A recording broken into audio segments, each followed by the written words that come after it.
All right. So tonight we're not gonna have a long show. We got another show coming up after us.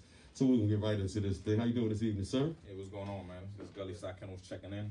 If y'all don't know who he is, check him out on Instagram. It's at Gully Side Kennels. And I want to tell y'all one thing. He's got some of the most beautiful dogs, definitely in the DMV, and I think in the whole country, probably in the world. We've done some work together, and he's helped me produce some great dogs. So I'm going to get into this interview real quick here. So first of all, man, let me ask you this. How's the game treating you, man? The dog game treating you? The dog game, it's pretty good. And, it got better after the years. Can't complain. I'm still in it. Okay, I feel like, I'm still part of the top tier crew. So, that's the way we're going to run it. And, it's been like that. So we just going to stay consistent. True indeed. Let me ask you this. How many years have you been in the dog game? I would say like 8 years. Okay. 8 years solid. Yeah, I've been following you from the first day. I remember you started out with like a fawn colored dog, you and your brother. Yeah. That was way back. Yeah. That was actually before we came with the name Gully Side. Exactly, yeah. But you start. I followed the whole process. I got my first dog around the first time. Yeah. You just took off with it. I had a lot going on, but you took off with it. So I was glad we were able to come together with it. Yeah, ask you another question. What from that dog you started out with? What was the first kind of what kind of dog was that? It was a pit bull. Okay. The actual first one. Okay, what kind of pit, if you don't mind me asking? It was a red dog. Okay. Red Nice. pit bull. Nice. So, let me ask you this, because a lot of people ask me the same question. Yeah. Does the UKC purple ribbon make your dog better than the next man's dog? To me, it doesn't. Okay. The reason, honestly, like, people say the purple ribbon does, but if you really do your research and you know the knowledge, purple ribbon basically just explained that it's 14 of the dog's ancestors from the parents, grandparents, and great-grandparents are all considered registered under the UKC. Yes. So if 14 of the ancestors registered UKC, that's the only reason your dog is purple ribbon. Yes, so I got some purple ribbon. My dog's a purple ribbon. Yeah, but it doesn't make... It doesn't make it any better. I'm glad you explained it to the people. Yeah, because people, they come to me and they want to breed and they say my dog is purple ribbon. That's good. Yeah. But that's not all, so... Yeah, it just shows a bloodline and it's been consistent. But at the end of the day, that does not take away from the dog or it does not gain anything. I've seen some beautiful dogs without papers, man. Yeah. And I wish they had papers. So let me ask you this. Does having UKC, AKC papers and other breeding papers give your dog better value? Yeah, definitely. If your dog does not have any paperwork, that means to real dog breeders and, people that know dogs, that means your dog don't exist. Exactly. So it's like, as humans, if you don't have a social security card, social security number, we don't exist in the system. In the system, so exactly. No matter how good your dog look, it does not have any value. Exactly. So I need a lot of people to understand that too. Yeah. So even though, just say, someone contacted me and said, "Well, I'm trying to get papers," I really can't help you. Yeah. Sometimes they say, "Well, the mother has papers or the father has papers." If they both doesn't have papers, there's nothing you can really do. And that means it don't exist. Exactly. Let me ask you another question. Yes. And this is a question that I wanted to ask. So why'd you stop selling food? Oh, man. Honestly, I was trying to get my life back. Okay. Because I felt like I was getting pulled from every direction. I seen you outside of Kmart one morning at 5 o'clock in the morning waiting for the pick of the big old tractor trailer. Yeah. They should drop off over there. Yep. But I needed my life back. But the also thing that kind of I didn't want to continue for my safety, I was, taking orders and then people would give me the address. Yeah. But when I get there, it'll be the address next door across the street. I guess, talking to, a couple of my guys in DC, I sell dogs. I don't sell anything else. So they might be concerned about me knowing their location, but I'm like the FedEx guy. Exactly. So if you, and at the same time, most of my deliveries are after 6 p.m. Yeah. So we all know the crime rate in the area. So why would I pull up to someone's house, knock on the door, and it's at Bobby house? Exactly. And he like, who are you? Yeah. Dreads, tattoos. Attitude. So it's like put my life in danger. Yeah. You know, for dog food, no, I'm good. So I mean, I didn't mean to stop. I didn't want to stop, but you know, I had to like reevaluate the whole situation. And then, you know, a lot of people got mad at me, but I hope this time around they wake up.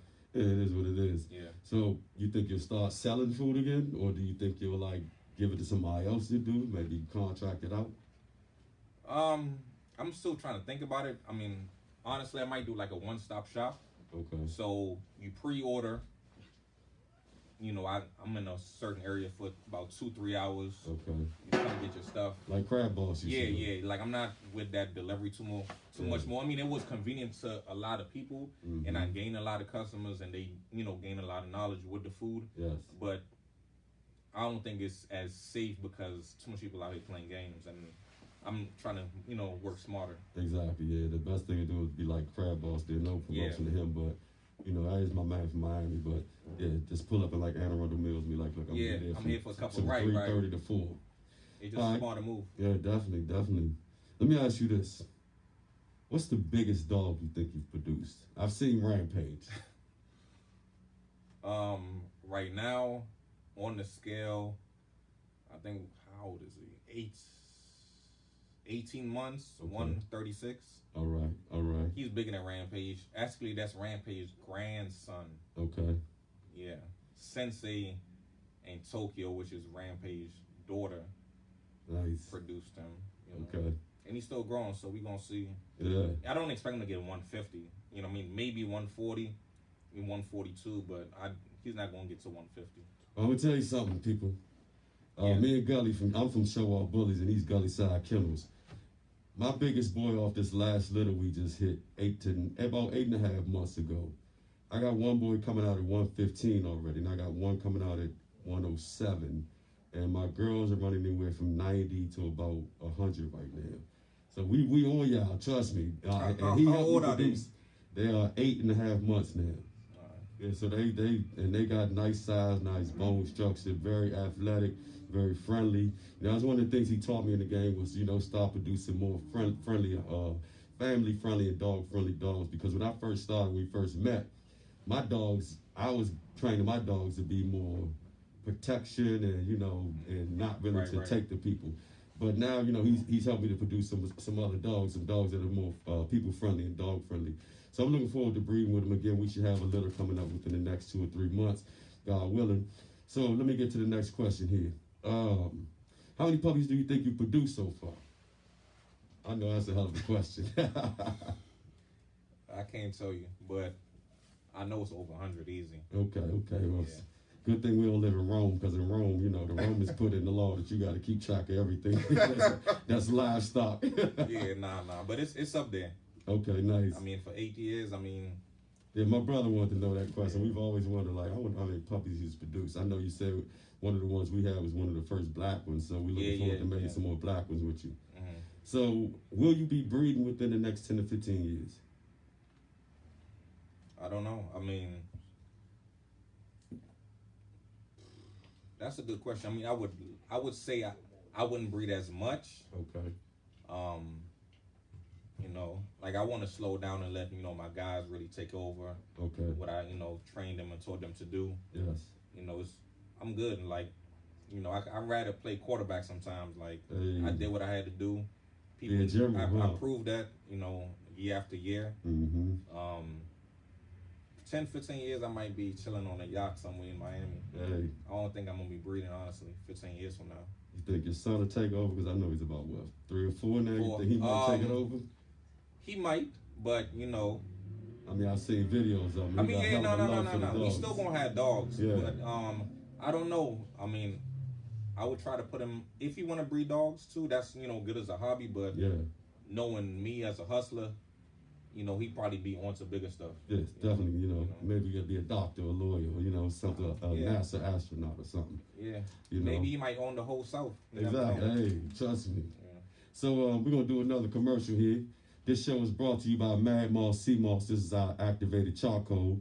This might not be too good for some people's stomachs, so that's why we came up with the chlorophyll. If you got, any indigestion, any digestion problems, this will help you if you got thyroid health and you got inflammation, you got diabetes, you want to fight cancer, you want to lose some weight, boost your immunity, strengthen your joints and bones, uplift your mood and your energy just to be a better person, healthy all the way around. Get at me. I got those by the cases. We got them by the bottles. We are having a pop-up here at Hustle 5 Ways Saturday from 1 to 4. We'll be promoting Hustle 5 Ways Studios. We'll be promoting Mad Moss. We'll be promoting Weeds R Us. And we're promoting the rest of the companies that we're affiliated with. So come on through from 1 to 4. We got a special treat for y'all. We got a new strawberry sea moss that we're going to be giving taste tests to. And you can order your cases for a low price to get about 10% off, 5 to 10% off. And we're also going to be having a distribution meeting. If you want to become a distributor, you can meet us there from 1 to 4. We have the paperwork and everything ready for you to become a distributor. Teach you how to make 6 figures a year, make all sea moss. Get at me. Well, back to my interview here with Gully Side Kennels. 1 second here. How is your son doing anyway, man? I was shocked you didn't bring him. I want him to sit right here with us. We got school tomorrow. Okay. Hey, look, that's better education than what we're doing right now. So let's see here. Why did you get into presses? Why did you go from like bullies, from pits to bullies, and now into presses? It was more of a mature, audience. Okay. Mature customer. It's not as big as the bullies. Mm-hmm. I just, it's just a different type of, different way to get money, but yes. Also I like the breed because it's not everybody can handle that breed. Okay. So it's more like a big boy type of club, Gotcha. That's all I can say, Gotcha. No disrespect to the bullies, but in the presser game, we mean business. Yeah. That's all I can say, no disrespect because I'm still into the bullies, but oh yeah, definitely. Stuff that I see in the bully game, it's a lot. It's getting a lot of, you can't in the presser game, like I said, there's no confusion. They mean business. It's no confusion. Yeah. You know exactly what you got. Yeah. So let me ask you this: when I wanted to get into the Dogo game, you told me nah, because I was thinking about getting a Dogo. Right. And I wanted to hit that with something just to kind of create a new breed. And he told me, man. So why'd you tell me not to get a Dogo? Because you're dealing with pressers, and what's the difference? Let me ask this: what's the difference between a presser and a Dogo? Why wouldn't you have gotten to the Dogos? I think they a little unpredictable. Okay. The aggression, it might be a little more intense. Okay. And I feel like if you get the right presser, it's more balanced. Got you. Got you. And especially depending, like, you gotta, when you get into a certain dog breed, you gotta find out who your clientele is gonna be. Yes. Everybody can't handle a presser. Yeah. At the same time, big dog. Yeah. At the same time, everybody can't handle a Dogo. How many Dogos do we see? Not many. So if you're trying to get into the game of breeding, you already limiting your clientele. Yeah. You see? Yeah. So it's like, you gotta, before you even jump in any type of, business or whatever, you gotta figure out your whole game plan before you go straight in. Yeah. And that's why I suggest, you as my partner, and a friend, I wouldn't suggest you or anyone to just go straight into getting a Dogo because it looks good. Yeah. But how many puppies looks good? Exactly. That they're just unpredictable. Yeah. And ladies and gentlemen, 90% of my dog advice, I give them a call, or I text them if it's too late. So if you think that I'm doing something in the dog game, then you say nothing unless you check out Gully Side Kennels page. That is my partner in the dog game. He's taught me 90% of the information that I've gotten. Besides, I can't forget K9 Concepts. They taught me a lot with training my dogs. But as far as the nutrition, what kind of dogs I should be breeding, the temperament and everything, I've gotten all that from him. So we're going to give him a big shout out and a big thanks for that. Let me ask you this. Because I followed you. Like I said, I followed you. I was probably one of your first 500 fans when you first started your page.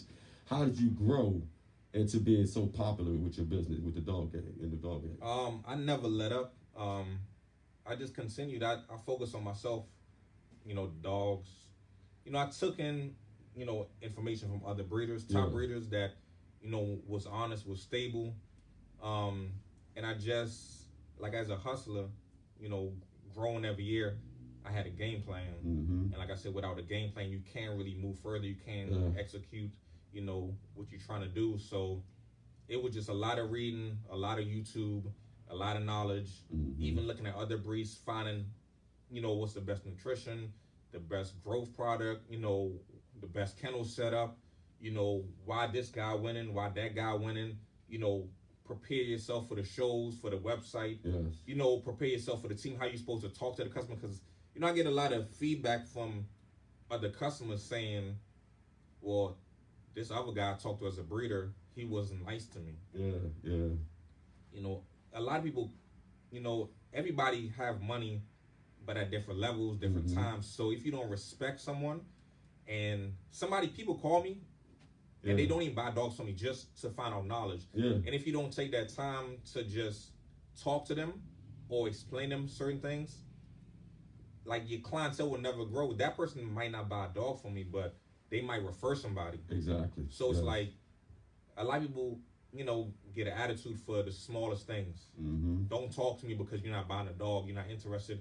Don't talk to me because, you got to talk to your wife. Like, stuff like that is like personal stuff. Like, some people might not be ready, but they might just be reaching out for information. So if you give them proper knowledge, right? It's about marketing, ladies and gentlemen. Eventually, they might come back, or someone else that they know, they might refer to you. So instead of shutting that person down, like, don't do that. It's all I can say is, being a business person is not nice, because we grow every day. So it's a lot, and adding on to that, I always tell people, you never know who you're gonna run across and who they know. Even though he may not have no money, that person next to him, or his auntie, his uncle, somebody may have some money. And it's about building a network. You know what I'm saying? The biggest phone company that we all know, I don't want to give them no promotions, but their biggest thing is that they got the biggest network. So it's about building your network, ladies and gentlemen. I think that's what he's trying to say with that.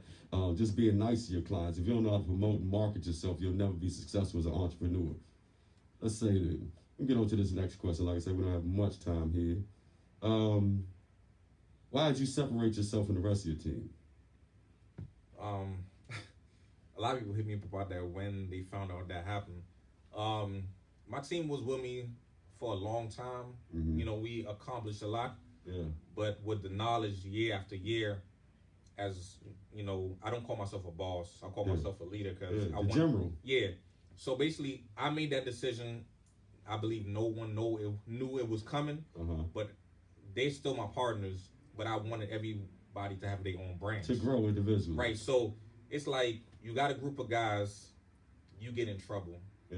What happens? It goes to the whole brand. If you got if you're the only one that know all the knowledge, and you get in trouble, or then the business is shut down, or if you die. So I got exactly. You. So I basically had a game plan again, and I helped each one of them come up with a name. Exactly. We was all in the chat, and we was trying to figure out what's the best name for each other. Giving each other advice, but at the same time, we really still a team. Exactly. Most people might not see that or know that, or say, "Oh, damn, what happened? What, you guys had a falling out, or he don't mess with you no more, or what y'all beefing." And the thing about it is, I'm sorry to say, but that's what the first go-to is. But if you have a platform and everybody around a circle eating, and I'm breeding with him, I'm building his name, because we all now crossbreeding. Because basically what's happening now is I have most of the studs that we breed to. So I breed with his female. Now he could say, this is my production.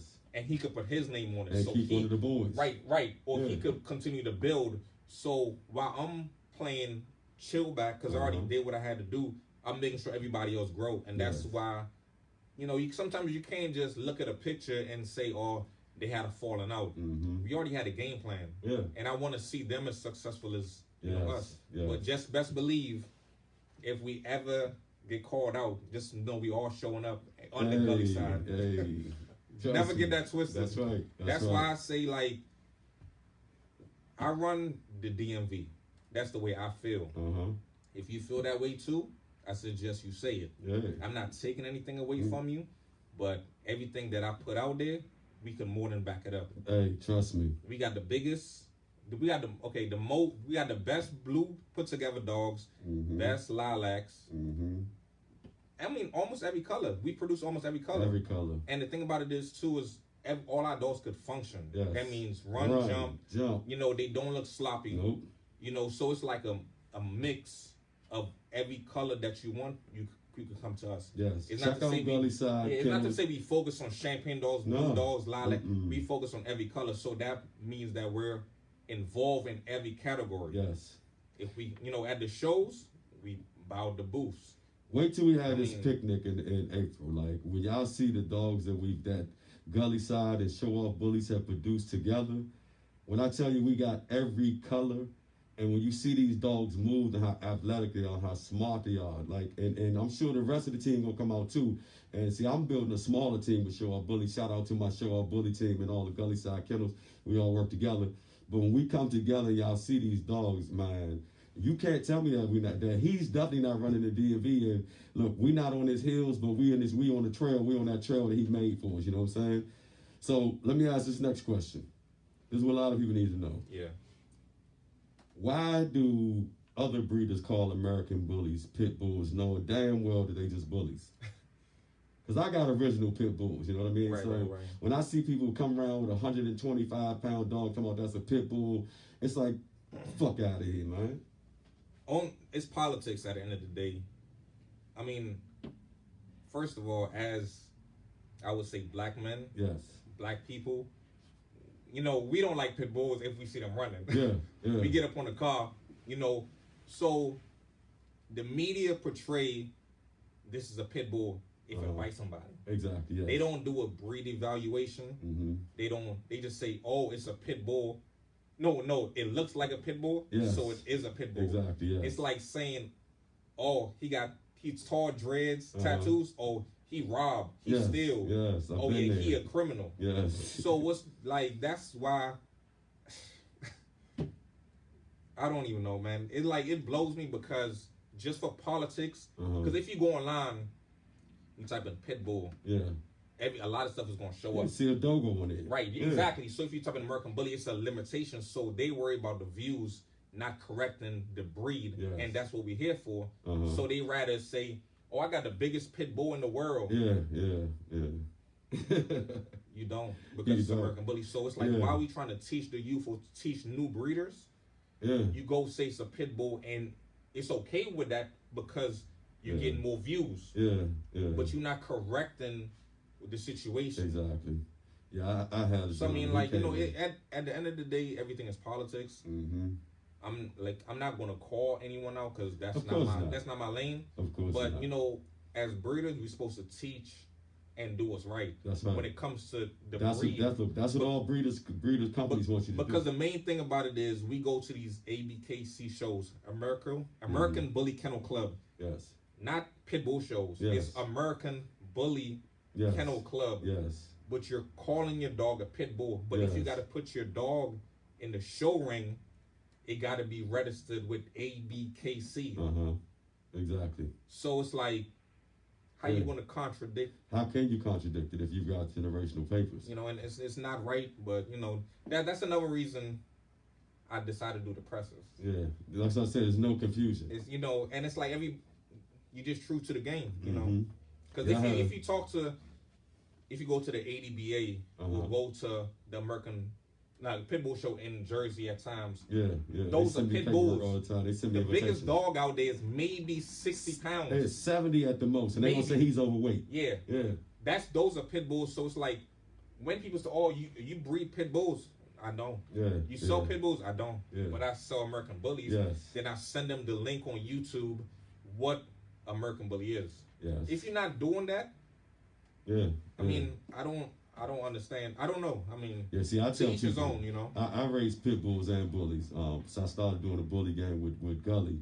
But before then, I just had straight pit bulls, UKC papers to match and everything. I wanted to create a bigger breed with a bigger muscle and have the athletic. So that's when me and Gully got together. He was like, I got something for you. So that's when we hit Rampage with Shadow. And like I said, we created something really special. You can check out Show Off Bully's page.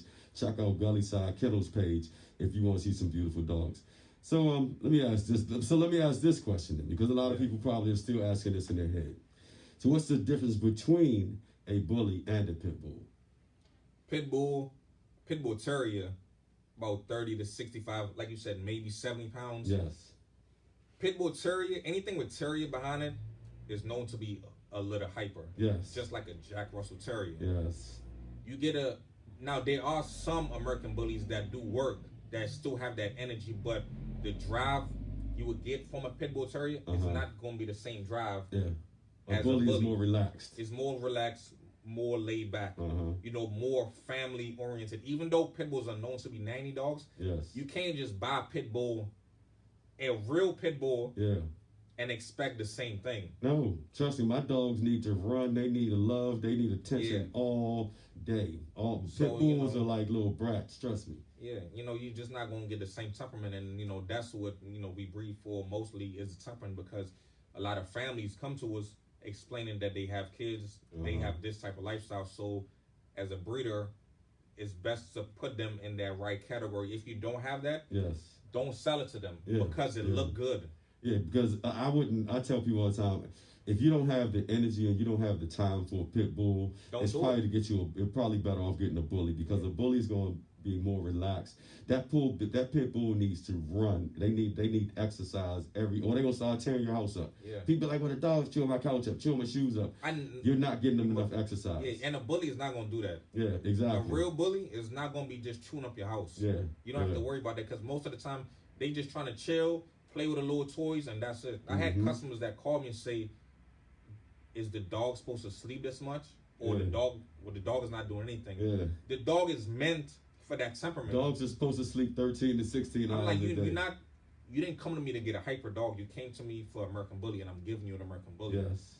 Now, if you want something active, then you're going to get you a pit bull. If you want to run 10 miles a day, don't get a bully. Get you a pit bull. Yeah, and I said, honestly, I honestly think anybody that want a pit bull should go through a class. Yes. Because half of the time, many people don't know what they get themselves into. Nope. And that's why we have breed bans in a lot of these cities throughout America. Yes. Because people buy these pit bulls, they don't have the full knowledge, then they give it to the pound, or they give it to Will down the street. And then Will said, oh no, I don't want this, and let it go. Oh, Will and then it abuses runs the in the dog. neighborhood and bites Sally. Oh, you get what I'm saying? So it's like, they need a lot of attention and a lot of love. And a lot of people abuse the dogs and feel like they got to be mean to the dog. And then when the dog go bite somebody, then they're shocked. Now, don't get me wrong, people. My dog, King, is very protective of me. He went to K9 Concepts. You could not come near me. He's going to bite you. He's very protective of my house. When you come to my house, I have to put him away. So my dog has bitten people, but I didn't get in any trouble because I had beware dog signs all over my house. We gave 2 people that came to my house instructions. They didn't follow the instructions. They walked out of rooms that they weren't supposed to walk out of, and they got bit. So when I tell you that pit bulls are very loving and protection, they're very great dogs. I think they get a bad name. And like he said, if you're going to have one, please go. If not the K9 Concepts, go to a professional trainer and learn how to work that dog and learn what the dog needs and what it requires. Let me ask you this. This is probably the last one because I know we got to go. So, let me say this before. I want to say this when you were talking, but I didn't want to interrupt you. So I do have pit bulls and I have a bully, right? Yeah. So I have Shadow and I have Dallas, which are just pit bulls. And I got Nandi, which came from Rampage, which is a bully. When I tell you they run Nandi's ass to death, and Nandi just be like, all right, I'm chilling. I'm good. But she's so big, she's able to just, be like, all right, chill out. Yeah. You know what I mean? So if you want a more relaxed dog, get with us. We got another litter coming up, or you can always check Gully Side Kittle's pages. He's got litters popping out left and right. If you want to be a little patient, you can wait for my litters to come. You can check my page at Show Off Bullies on Instagram and Facebook. If you want to get in touch with Gully, I'm not sure if he wants to give you his number, which you can always go on his page and inbox him. If you want to get in touch with me, just always give me a call at 240-899-0365. And once again, this show is brought to us by Weeds R Us. Let me say something before you hang up. Just please. So I got to shout out my people real quick. Shout out District Bully Compound. He's one of my right-hand man that started with me concrete, basically from the bottom. Okay. Shout out Man Time Kennels. Shout out Relentless Kennel, Bully Kennel. Okay. Shout out True Colors. Who else? I'm making sure I ain't forgetting nobody. Shout out Lotus Miami, down Miami. That's my boys down there. They run Miami. So if y'all looking for any parties, Lotus Miami on Instagram, check that out. And Gully Side Kennels, Press a Canario on Instagram. When you type in Gully Side, all my pages gonna come up. The clothing line, the moments, with other people and their dogs that we produce.